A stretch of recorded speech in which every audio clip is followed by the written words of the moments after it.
Este domingo tienes una decisión importante que hacer, votar para enmendar nuestra Constitución. Por eso durante toda la semana nos acompañarán invitados especiales que te ayudarán a formar tu decisión con respecto a la limitación del derecho a la fianza y la reducción del tamaño de la legislatura. Todos nuestros invitados le haremos a todos las mismas preguntas para darte la oportunidad de analizar las respuestas de cada uno sobre el mismo tema. Hoy nos acompaña el honorable gobernador de Puerto Rico, Luis Fortuño. Hola, ¿cómo estás? Buenos días, encantado de estar aquí. Vamos a comenzar con la reducción de la legislatura. ¿Cómo no? Sabe que en el 2005 el 22% de la población votó en la consulta de la unicameralidad. Estos fueron aproximadamente unas 546,000 personas. En aquel momento, al igual que ahora, según tengo entendido, no existía una condición que establezca que tiene que participar cierta cantidad de gente. Si ahora participa la misma cantidad de personas o menor, ¿su gobierno lo va a implementar? Excelente pregunta. A diferencia de aquel momento que la legislatura no había aprobado de antemano la enmienda constitucional por 2/3 partes de los votos, tengo que decir que en esta ocasión la legislatura, con 2/3 partes de los legisladores, ya aprobaron esta enmienda. Eso quiere decir que si usted vota sí, automáticamente se enmendó la Constitución, se reduce en 30% el tamaño de la legislatura y el ahorro pasa a la Policía de Puerto Rico y a la educación y salud de nuestros hijos. No hay que hacer más nada. O sea que es automático, contrario a aquella ocasión que no habían enmendado la Constitución. Muy bien. Las partidas asignadas acaba de decir que pasan automáticamente a educación. Policía, educación y salud. Y eso ya es por la ley. O sea, la ley que se aprobó ya establece dónde iría el dinero. A eso viene la próxima pregunta. Las partidas asignadas a los salarios de los legisladores y senadores bajarían con la reducción de los escaños. Y existe una ley que establezca ¿a dónde y en qué lugar se van a depositar esos dinero? La misma ley que viabiliza esta consulta es la que establece dónde va. Va a la Policía de Puerto Rico y a la educación y salud de jóvenes indigentes. No pueden regresar a los cuerpos. No, exactamente. Establece dónde tiene que ir el dinero y la reducción es del 30% del tamaño de la legislatura. Menos legisladores y menos senadores para representar a la misma cantidad de gente, porque seguimos siendo la misma población. ¿No era más fácil buscar la economía quitándole las dietas, los autos, como primera opción y luego pensar en una segunda opción de reducir la representatividad? Bueno, lo primero es lo siguiente. Yo creo firmemente en que te llevemos menos gente allí. Hicimos un compromiso en nuestro programa de gobierno. Las páginas 25 y 26 establecían que le ofreceríamos al pueblo esta oportunidad de decidir si queríamos reducir el tamaño de la legislatura. No solamente es menos legisladores, son menos empleados, porque cada oficina de legislador tiene empleados. Lo segundo que te tengo que decir es lo siguiente. Hoy, porque ahora estamos a 3 meses de las elecciones y todos están diciendo muchísimas cosas, pero hoy yo les tengo que decir que pudieron haber, durante todo el cuatrienio, el que hubiera querido ser legislador ciudadano lo pudo haber hecho. El que no lo hizo, que ahora viene a decir, yo voy a legislar el año que viene, en enero 2, pero eso porque no lo hizo. Pudo haberse negado a coger a dieta y el car allowance o millaje, no lo hizo. Yo, sin cambiar la legislación, yo me reduje mi salario 10% cuando entré en el 2009 por la crisis que había y no tuve que cambiar la ley. O sea que el que hubiera querido hacerlo, lo pudieron haber hecho. Las dietas de un legislador son $160 aproximados diarios, por 20 días de trabajo son aproximadamente $3,200, que son casi el salario de 2 personas. Se le va a legislar para que esas dietas que tanto a la gente le molesta, porque es que nadie cobra dietas, solo ellos. Sí, mira, varias cosas. La contestación es sí.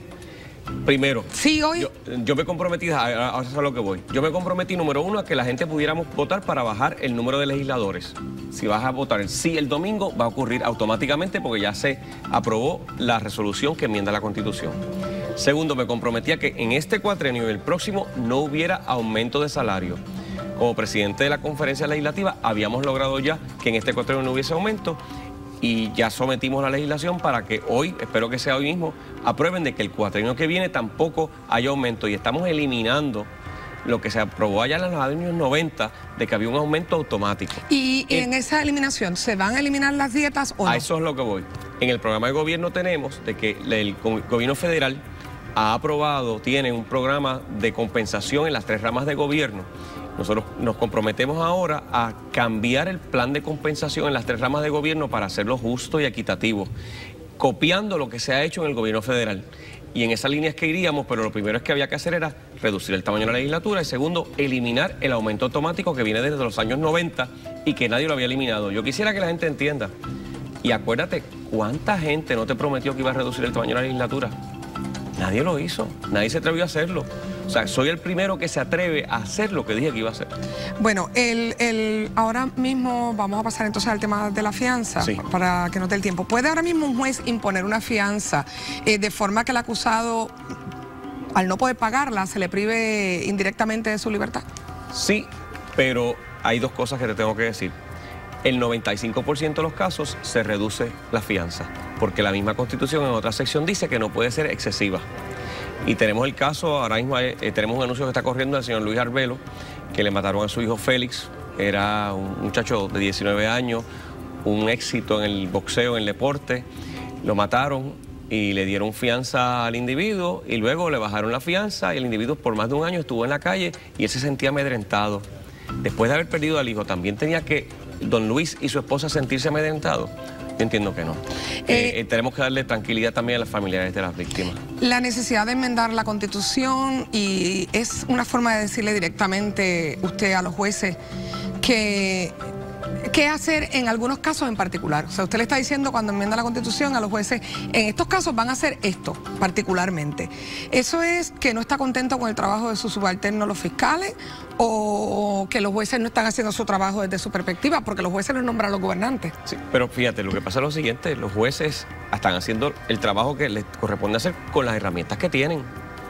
Pero si un juez a un individuo que ha matado a 3 le tiene que dar automáticamente la fianza, y no sé si tú sabías esto, no hay ningún otro sitio en América que tiene fianza automática, absoluta, ni los 50 estados, ni Washington D.C., ni ninguna de las 34 repúblicas latinoamericanas lo tienen. El único pedazo de tierra en toda América que tiene el derecho absoluto a la fianza es Puerto Rico. Y pues mira cómo están las cosas, o sea que estamos buscando el que, en el caso solamente asesinatos, yo quisiera aclarar esto, solamente ciertos tipos de asesinatos esto aplica. Por ejemplo, si usted chocó y mató a alguien, no le aplica. Si usted está en su casa y alguien se metió en su casa y usted le disparó en defensa propia, no le aplica tampoco. Esto aplica en 5 tipos de asesinatos. Por ejemplo, la persona que premeditadamente mata a alguien, o sea, que planifica, acecha a la persona y la mata. ¿Cómo se evalúa la premeditación? Perdóneme. ¿Quién evalúa la premeditación y cómo? Bueno, el juez, saber si lo planificó o si fue, por ejemplo, si es un arrebato de cólera, eso no fue premeditación. Pero si es alguien que dice, yo voy a... Pero eso lo veríamos antes de ir al caso. Se ve el caso y se dice por cómo fueron las circunstancias para llegar allí. O, por ejemplo, son 5 casos. Otro caso es, por ejemplo, el individuo que va detrás de una mujer, la viola y en el proceso de violarla la mata. ¿Esa persona debería tener derecho a la fianza? Yo creo que no, y es uno de los 5 que hemos puesto allí.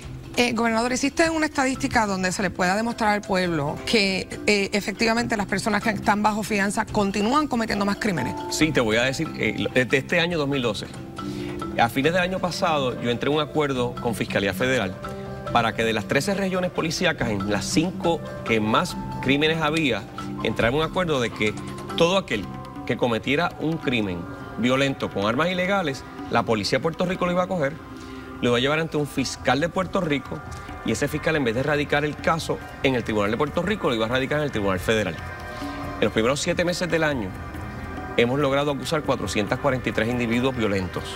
De esos, 410 no tuvieron derecho a la fianza porque era en la federal. En la federal no hay derecho absoluto a la fianza. En esas 5 regiones policíacas ha bajado en lo que va de año 22% el número de asesinatos. Lo único que cambió en esas 5 regiones fue que hay 410 individuos violentos que están en el Tribunal Federal. El Tribunal Federal los llevó a la cárcel federal sin derecho a la fianza. Y ¿sabes qué? Hoy lunes está comenzando en 2 regiones más el mismo acuerdo. La oposición política nos criticó por ello, pero está dando resultados porque bajó 22% de esas regiones el número de asesinatos. Según el Departamento de Noticias, al día de hoy de Guapa Televisión, existen 576 asesinatos en la isla. 596 asesinatos en la isla. ¿Cuántos de estos se han esclarecido este año? Bueno, yo no te puedo decir este año de 596, yo te puedo decir de los crímenes violentos, que es lo que llaman crímenes tipo 1. Se esclarecía, en el 2008 se esclarecía el 67%. Hoy es el 78%. Eso incluye 7 tipos de crímenes distintos, desde asesinato, homicidio, robo, violaciones, etcétera. Hay unos que se esclarecen en un porcentaje más alto y unos más bajos. El más bajo es 51%, pero hemos aumentado el número de esclarecimientos. todavía podemos hacer más. Y te voy a decir por qué votar sí el domingo es importante. ¿Cuántas veces no matan gente? Había 40 alrededor y nadie vio nada. ¿Por qué no ven nada? Porque saben que eventualmente le van a bajar la fianza, que el individuo va a salir a la calle y va a amedrentar a los testigos, y los testigos no se sienten que pueden hablar. De esta manera vamos a poder esclarecer más que ese % que te acabo de decir. Me tengo que ir, pero sé que el problema de la criminalidad, y todos lo sabemos, es muy complejo, la educación, la policía, que son muchas áreas. Pero ¿cuál para usted, si tiene que nombrar una, es el área más importante? Prevención. Y ahí realmente el rol de los padres es importantísimo. Mis hijos tienen 20 años y Lucello al día de hoy todavía exigimos saber con quién andan, a qué hora se fueron, a dónde. Si van a cambiar de lugar nos tienen que llamar, y cuando llegan a casa nos tienen que despertar para saber que llegaron bien. Al día de hoy van a cumplir 21 años en diciembre. Papá y mamá tenemos que nosotros asumir nuestra responsabilidad e inculcarle valores a sus hijos. Ayer fuimos a la marcha sin dejarle saber a nadie que íbamos a ir. Meramente fuimos como cualquier otro hijo de vecino, como padres y madres preocupados con nuestros hijos y sus amigos. Nosotros sabemos quiénes son sus amigos. Cuando terminamos nos fuimos a comer unos hamburgers juntos, dialogando con sus amigos. Eso lo tenemos que hacer más a menudo. Le agradezco que nos haya acompañado en la mañana de hoy. Gracias por responder a las preguntas. Y usted no se mueva de ahí, que ya regresamos entre nosotras. Estamos en vivo. Que para atajar el crimen y la ola criminal realmente hay que atender la medicalización de la droga. Hay que poner a disposición los millones de dólares que se reparten en contrato para las escuelas, la educación, los jóvenes en las comunidades para hacer deporte, actividades culturales. Así se empieza a